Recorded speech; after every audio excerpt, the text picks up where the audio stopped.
The majestic forests of the Garden Route National Park are not only a sight to behold, they also offer an exciting activity that'll make you feel like an adventure hero. Ole, how's it? Hey Josie, how are you doing? Lovely to see you. We're here at Acrobranch and it's number 2 on the adventure list. We're going to be doing some zip lining at the top of some very tall trees. Yeah. Tell us quickly before we start, why is the safety part so important? How are you harnessing me up? How's this all happening?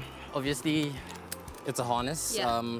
This keeps you safe from falling off the obstacles and stuff. And it comes out with these 2 carabiners here, which will obviously keep you safe up on the trees just in case. Essential. Yeah. Perfect. So, you ready to get hooked? Ready. Right, Okay, so put your right in the blue and left in the red. Nice. Now you pull the black strap around to your waist and you hold these up for me. Very glamorous looking. Nappy style.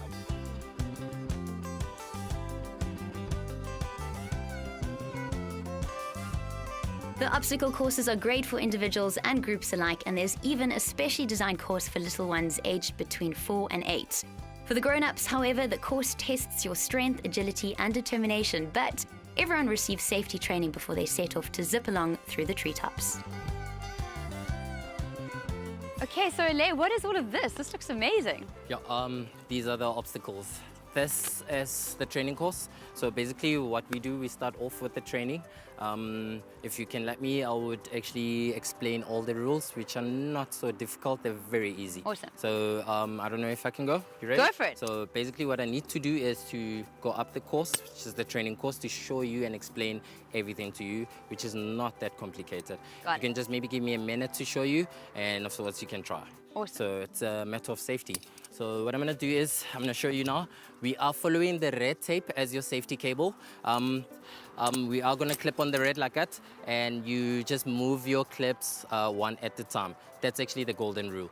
You need one clip clipped on at all times in case of falling so that it can save you up. Okay, so what I'm going to do is climb up a bit, take one, clip it up, come back for your other one, then you send it further forward onto the next red. Like I said, you follow the red tape as your safety cable.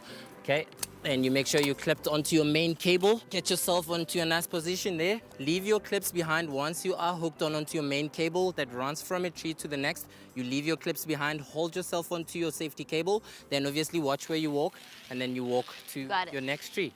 Awesome. All right, so same thing, when you get onto this obstacle, you leave your clips behind. It's always best to move to your one side like that. And just say in case you fall, your lanyards are so strong to hold you up, okay? So you can imagine if you didn't have any clips on. Right? Problem. If this happens, you need to get back onto your obstacle. The best way to do it, you push back, put your feet on the bottom obstacle, hold onto your ropes, then you pull yourself up, then you carry on with your mission, okay? This is your zip line here. You obviously need your clips one at a time onto your zip line. Then once you're hooked onto your zip line, you take your pulley, which in your case, it's that big yellow thing hanging onto your left. Then you hook it in between your 2 clips like that. Then lift your clips over like that, all right?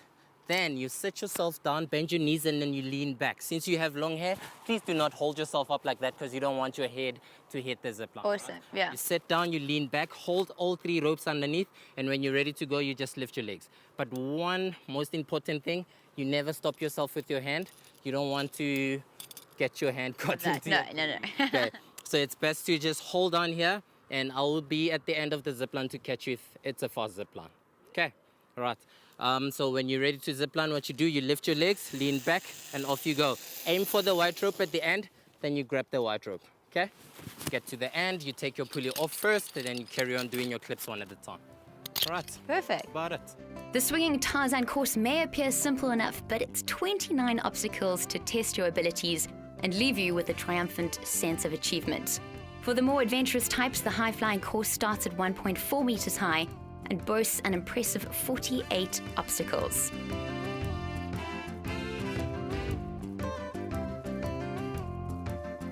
Between the exciting courses on offer in the park, you'll also cross bridges, speed away on various zip lines, and even find yourself swinging through the trees like the modern-day Tarzan or Jane.